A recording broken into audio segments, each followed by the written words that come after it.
एक लड़की जो हर रोज़ की तरह दोपहर के करीब 3 बजे के आसपास अपने घर से कोचिंग के लिए निकलती है, पर जैसे ही कॉलोनी से बाहर सड़क पर पहुंचती है, पीछे से एक लड़का काफ़ी तेज़ी से बाइक पर आता है और उस लड़की के आंख में मिर्ची का पाउडर झोंक देता है। इससे पहले कि वो लड़की कुछ समझ पाती, लड़का अपने पास से एक तेज़धार हथियार को निकालता है और उस हथियार से लड़की के ऊपर एक पर एक कई सारे वार भी कर देता है। लड़की को जब दर्द बर्दाश्त नहीं हो पाता है, वो जोर जोर से चीखने और चिल्लाने लगती है। उसकी चीख पुकार सुनकर आस पड़ोस के लोग वहाँ पे इकट्ठा तो होते हैं, नज़ारे को भी देखते हैं, पर कोई भी व्यक्ति उस लड़की को बचाने की कोशिश तक भी नहीं करता है, जिसकी वजह से उस लड़की की घटनास्थल पे ही मौत हो जाती है और वो लड़का बड़ी आराम से मौके से फरार हो जाता है। पर पुलिस जब इस केस की जांच पड़ताल करती है और अपराधी को पकड़कर जब सामने लेकर आती है, तो वाकई में उसे देखने के बाद हर व्यक्ति एक ही जवाब देता है कि ऊपर वाला ऐसी औलाद इस दुनिया में किसी को भी ना दे। वाकई में दोस्तों, आज की जो कहानी है ये आपको भी सोचने और समझने पे मजबूर कर देने वाली है कि आज भी हमारे समाज में न जाने कैसे कैसे विकृत मानसिकता के लोग भरे पड़े हैं। नमस्कार, आदाब, मैं हसमुद्दीन और आप देख रहे हैं सफ़र क्राइम तक। आज की जो सच्ची घटना मैं आपको सुनाने वाला हूँ, ये घटना है राजस्थान प्रदेश की। राजस्थान का एक शहर पड़ता है कोटा और इसी कोटा का एक थाना पड़ता है भीम मंडी। भीम मंडी थाने के अंतर्गत एक इलाका आता है नेहरू नगर और इसी नेहरू नगर इलाके का रहने वाला असलम खान। असलम की पत्नी का नाम है शमीम बानो। असलम के टोटल 4 बेटियां हैं, जिसमें बड़ी बेटी का नाम जुलेखा और दूसरी बेटी का नाम इसिका। जुलेखा जिसकी उम्र है लगभग 22 साल, जो अपने ही इलाके से इंटरमीडिएट की पढ़ाई कर रही है, तो वहीं असलम दूसरे शहर में रह कर के मेहनत मजदूरी का काम करता है। हर 2 महीने पे कुछ दिन की छुट्टी लेकर अपने घर पे आता है। बच्चों के साथ समय व्यतीत करने के बाद वापस अपनी ड्यूटी पे चला जाता है। बात कर रहा हूँ मैं 8 दिसंबर की दोपहर के करीब 3 बजे के आसपास, जब जुलेखा हर रोज़ की तरह अपने कोचिंग के लिए निकलती है, तो अपनी छोटी बहन इसिका को भी साथ में ले लेती है।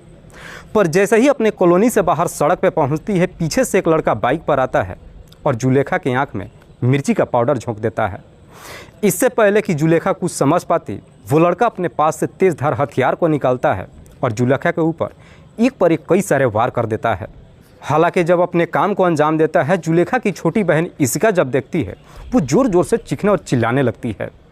इसिका की चीख पुकार सुनकर आस पड़ोस के लोग वहाँ पे इकट्ठा तो होते हैं, लेकिन जुलेखा को बचाने के बजाय उस पल का वीडियो अपने मोबाइल में कैप्चर करने लगते हैं, जिसकी वजह से उस लड़का का हौसला इतना काफ़ी बढ़ जाता है कि आखिरकार वहाँ पे जुलेखा की हत्या करने के बाद बाइक को वहीं पे छोड़ देता है और मौके से फरार हो जाता है। इधर इसिका जब अपनी बहन को इस हालत में देखती है, वहाँ से भागते दौड़ते अपने घर पे जाती है और इस बात की जानकारी अपनी अम्मी को देती है। शमीम बानो को जब मालूम चलता, वो भी भागते दौड़ते घटनास्थल पर पहुँचती है और जब अपनी बेटी को मृत अवस्था में देखती है, वो चीख चीख करके रोने लगती है। तब तक वहाँ पे काफ़ी तादाद में लोग भी इकट्ठा हो जाते हैं। तभी उन्हीं में से एक व्यक्ति इस बात की जानकारी पुलिस को दे देता है। इधर पुलिस को जब सूचना मिलती है, पुलिस फ़ौरन अपने टीम के साथ घटनास्थल पर पहुंचती है और सबसे पहले डेड बॉडी को चेक करती है। तो मालूम चलता है कि उस लड़के ने जुलेखा के ऊपर किसी तेज़धार हथियार से लगभग 20 से 25 बार वार किया था। पुलिस सबसे पहले डेड बॉडी को अपने कब्जे में लेकर पोस्टमार्टम के लिए भेज देती है और फिर इस पूरे वारदात के बारे में जुलेखा की छोटी बहन इसिका से पूछताछ करती है कि तुम्हारी बहन के ऊपर हमला किसने किया है और वो रहने वाला कहाँ का है। इस पे इसका पुलिस वालों से कहती है कि साहब, मेरी बहन के ऊपर हमला करने वाला कोई और नहीं बल्कि बगल के ही बोरखेड़ा गांव का रहने वाला साबिर हुसैन है। साबिर ने ही मेरी बहन के ऊपर हमला किया है। इसका जैसे ही साबिर का नाम लेती है, पुलिस बिना समय गंवाए ही फ़ौरन साबिर के घर पे पहुंच जाती है। लेकिन पुलिस जब साबिर के घर पे पहुंचती है, तो मालूम चलता है कि साबिर अपना घर छोड़ करके फरार हो चुका है। उसके बाद से पुलिस अब साबिर को हर जगहों पर ढूंढना शुरू कर देती है, साथ ही साथ अपने खबरियों को भी काम पर लगा देती है। पर जैसे ही 2 घंटे का और समय गुजरता है, उसी शाम को एक खबरी थाने में पहुंचता है और पुलिस वालों से कहता है कि साहब, साबिर बगल के जंगल में छुप करके बैठा हुआ है। खबरी जैसी इस तरह की सूचना पुलिस को देता है, पुलिस तुरंत ही अपनी टीम के साथ जंगल में जाती है और उस जंगल से साबिर को गिरफ्तार कर लेती है। लेकिन पुलिस जब साबिर को गिरफ्तार करती है, तो मालूम चलता है कि उसके हाथ से भी काफ़ी मात्रा में खून बह रहा था। दरअसल साबिर की ऐसी स्थिति नहीं थी कि पुलिस उससे कुछ पूछताछ कर सके। इसीलिए पुलिस सबसे पहले साबिर को लेकर के नज़दीकी हॉस्पिटल में जाती है। डॉक्टर जब साबिर का ट्रीटमेंट करते हैं, आखिरकार सुबह होने तक साबिर होश में आ जाता है। साबिर जब होश में आ जाता है, पुलिस अब साबिर से जुलेखा की हत्या के बारे में पूछताछ करती है। साबिर भी बिना किसी सख्ती दबाव के तुरंत ही अपना जुर्म कबूल कर लेता है। लेकिन साबिर जब इस हत्या की पूरी कहानी बताता है तो बताते हुए जोर जोर से हंसने भी लगता है। दरअसल इस कहानी की शुरुआत होती है घटना से ठीक लगभग 6 महीने पहले। इधर जुलेखा जब जवानी की दहलीज पे कदम रखती है, असलम अपनी बेटी का रिश्ता साबिर हुसैन से तय कर देता है। लेकिन असलम जब अपनी बेटी का रिश्ता तय करता है, साबिर के बारे में कुछ ज़्यादा पूछताछ नहीं करता है। असलम को सिर्फ इतना ही मालूम चलता है कि साबिर राजमिस्त्री का काम करता है। दरअसल साबिर और जुलेखा का रिश्ता ही तय नहीं होता है, बल्कि दोनों की मंगनी भी हो जाती है और शादी की तारीख भी रख दी जाती है। साबिर और जुलेखा की जब मंगनी हो जाती है, उसके बाद से अब साबिर अक्सर असलम के घर पे भी जाना शुरू कर देता है। जुलेखा से बातचीत ही नहीं करता है, बल्कि जब भी उसे मौका मिलता है उसे घुमाने के लिए भी लेकर के जाता है। उसके बाद से जुलेखा और साबिर अक्सर फ़ोन पे भी बातचीत करने लगते हैं। पर जैसे ही कुछ महीने का समय गुजरता है, आखिरकार असलम को साबिर की सारी सच्चाई मालूम चल जाता है कि साबिर एक नंबर का नशेड़ी नहीं है, बल्कि उसका कई सारे आवारा लड़कों के साथ में दोस्ती भी है।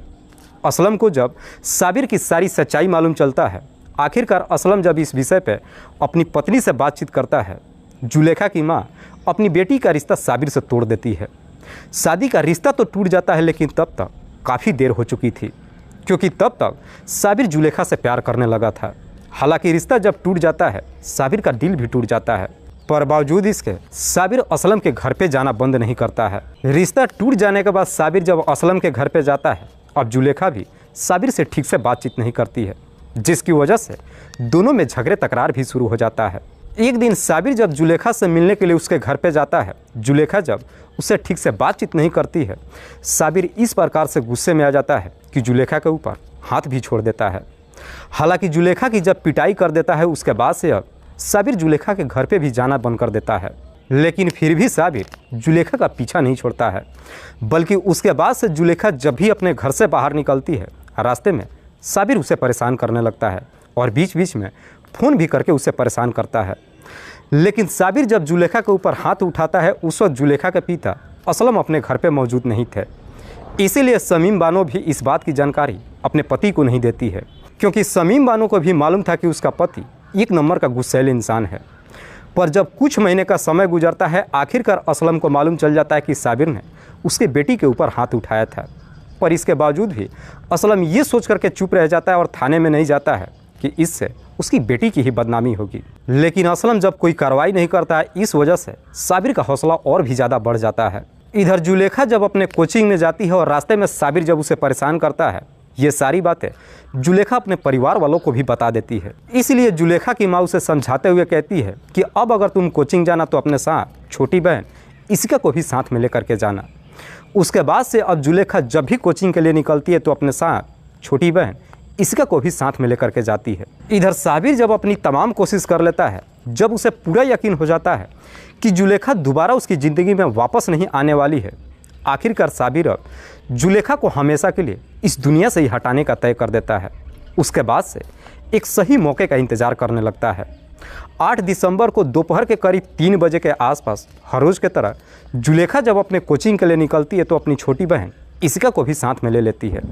पर जैसे ही कॉलोनी से बाहर सड़क पर निकलती है, इधर साबिर अपनी बाइक लेकर के जुलेखा का इंतज़ार कर रहा था।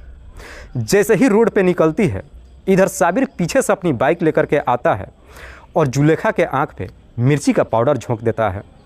इससे पहले कि जुलेखा अपने आप को संभाल पाती, साबिर अपने पास से एक तेज़धार हथियार को निकालता है और उस हथियार से जुलेखा के ऊपर एक पर एक कई सारे वार कर देता है, जिसकी वजह से जुलेखा की घटनास्थल पर ही मौत हो जाती है। हालांकि साबिर जब अपने काम को अंजाम दे रहा था, वहाँ पे कई सारे लोग भी मौजूद थे, लेकिन लोग जुलेखा को बचाने के बजाय उस पल का वीडियो अपने मोबाइल में कैप्चर करने लगते हैं, जिसकी वजह से साबिर भी बड़े आराम से मौके से फरार हो जाता है। लेकिन जब वहाँ से फरार होता है, साबिर अपने घर पे नहीं जाता है, बल्कि सीधे जंगल में चला जाता है। दरअसल साबिर जब जुलेखा की हत्या कर देता है, उसने पहले से ही तय कर रखा था कि मैं अपने आप को भी ख़त्म कर लूँगा। इसीलिए जब साबिर भाग करके जंगल में जाता है, अपने हाथ पे भी उसी तेजधार हथियार को चला देता है। लेकिन इससे पहले कि साबिर की मौत हो पाती, पुलिस अपनी टीम के साथ जंगल में पहुंच जाती है और साबिर को वहां से गिरफ्तार कर लेती है।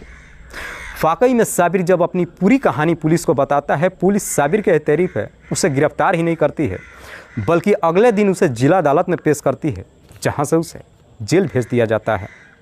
लेकिन इस बात की जानकारी जब असलम को मालूम चलता है, तो असलम रोते हुए पुलिस वालों से कहता है कि इसमें सारी गलती मेरी है। जब साबिर ने पहली बार मेरी बेटी के ऊपर हाथ उठाया था, अगर उसी वक्त मैं थाने में जाकर कंप्लेन कर दिया होता, तो शायद मेरी बेटी आज इस दुनिया में ज़िंदा होती। दोस्तों, इस पूरी घटना के बारे में आप क्या सोचते हैं? आप अपनी राय हमें कमेंट बॉक्स में ज़रूर दीजिएगा।